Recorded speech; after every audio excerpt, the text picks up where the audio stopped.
Nella Sardegna meno conosciuta, partenza da Cabras, il regno della bottarga, e poi nella spettacolare Tarros, un museo a cielo aperto a strapiombo sul mare, la cui bellezza ancora oggi vi lascerà senza fiato. Un breve itinerario fra storia, tradizioni e scenari della Sardegna occidentale. Siamo a Cabras, provincia di Oristano, che dista solo 8 km. Località nota soprattutto per il suo stagno, grande però come una vera e propria laguna, e la pesca. Ecco infatti la sua bella peschiera. L'economia di zona ruota soprattutto intorno alla pesca del cefalo, il mugile. Dalla sua sacca ovarica si ricava la famosa e preziosa bottarga. Come vedete il borgo è stato ben restaurato e al suo interno vivono ancora alcuni pescatori. Lo specchio d'acqua separa Cabras dal mare. A pochi chilometri dalla cittadina troviamo la penisola del Sinis. Sulla strada merita una visita il piccolo villaggio religioso di San Salvatore, che sorge in una zona abitata dall'uomo fin dal Neolitico. Le piccole case a schiera sono state utilizzate più volte come set cinematografico, specie per spaghetti western. San Salvatore è stato restaurato nel 1990.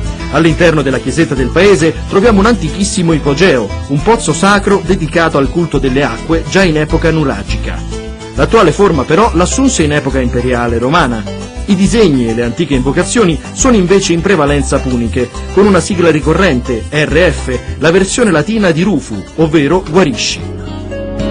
Molto vicina a San Salvatore troviamo la parte forse più spettacolare della penisola. Biglietto da visita è la rustica ma molto bella chiesa paleocristiana di San Giovanni di Sinis. Da qui si entra nel cuore della penisola, già area protetta.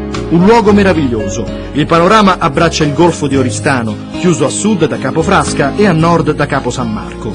Un lembo di terra fra le lagune e un mare da sempre molto apprezzato e navigato. Nella propaggine sud della penisola sorgeva infatti Tarros, grande città fondata dai Fenici nell'VIII secolo a.C., sui resti di un precedente villaggio nuragico.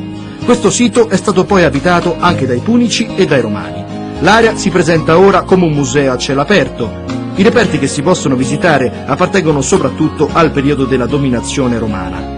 Terme, fondamenta di un tempio e resti di case e botteghe artigiane. Visto lo scenario, non c'è da stupirsi che l'uomo abbia vissuto in questi luoghi fino quasi all'anno 1000.